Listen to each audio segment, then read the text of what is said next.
So local egg shortages are easing, which is some good news, though prices are still at historic highs, 60% more than this time last year. And the threat of avian flu outbreaks in the future means people are looking for alternatives, especially when it comes to baking. Luckily, we have some help here. Kelly Kunkel is an extension educator at the Health and Nutrition with the University of Minnesota Extension. Extension. See what I did there? Yeah, I saw that. Yeah.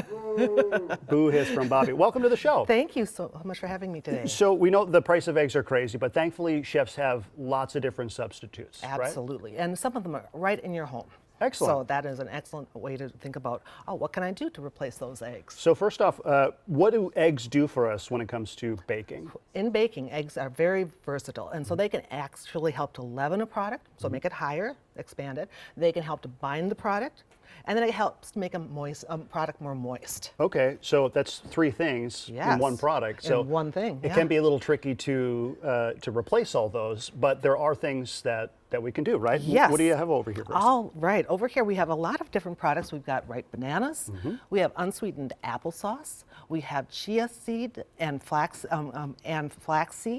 We have garbanzo beans. We don't use the beans for the egg replacement. We use the liquid from the canned beans. Garbanzo beans or chickpeas are the same thing. So you can use the garbanzo beans for making something else, and then just use the liquid just save for that liquid for egg replacement. And I saw this right here, some seltzer water. Yeah, carbonated water will replace one egg, and you can, it'll help to leaven it, but it won't give you any nutritional value, for example, like an egg. An egg is such a great source of protein. Well, where do some of these substitutes, where do they fall short, would you say?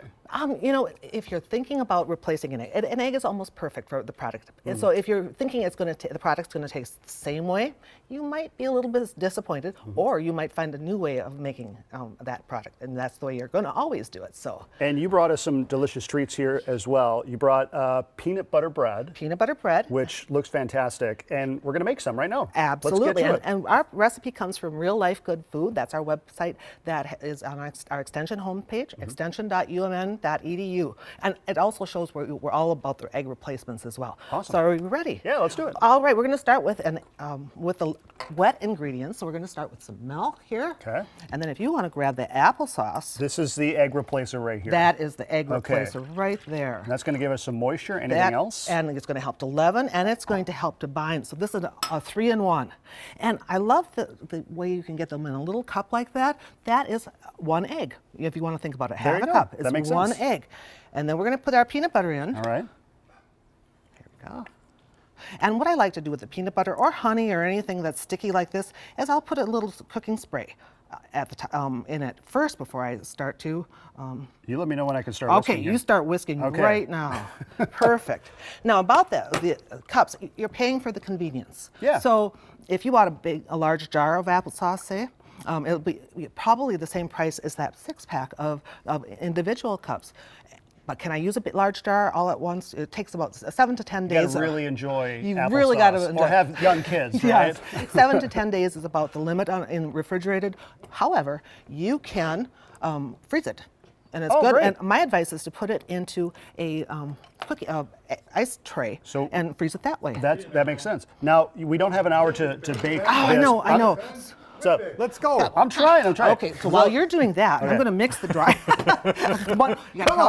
Okay, so we've got the flour. Fantastic. We have baking powder, tablespoon. We have our salt, a half a teaspoon, and we have our sugar, a third of a cup. Mix the dry ingredients together, and this is a quick bread, and so what that means, it doesn't have yeast. So we can put this into a loaf pan that's prepared with a baking spray, or you can grease and flour it, or we can use the cooking spray that we have here. Now, are you ready? Yeah, go for it. Okay, we're going to add the dry to the wet. Oh, keep going. Oh, I got to still whisk? Yeah, keep going. While I do this, tell us about Rusty's. Cooking Club. Yeah, Rusty's Cooking Club. It's a free, online, fun program for parents and grandparents and their preschool age children. And we cook every month. They get a new recipe, and they can work with the children in with the recipe in the kitchen. It has the ingredients. It has the shopping list. It has some fun facts about whatever they're making, and a little bit of nutrition, because we want to get some nutrition in for those parents as well. That looks perfect. And you know what you did wonderfully?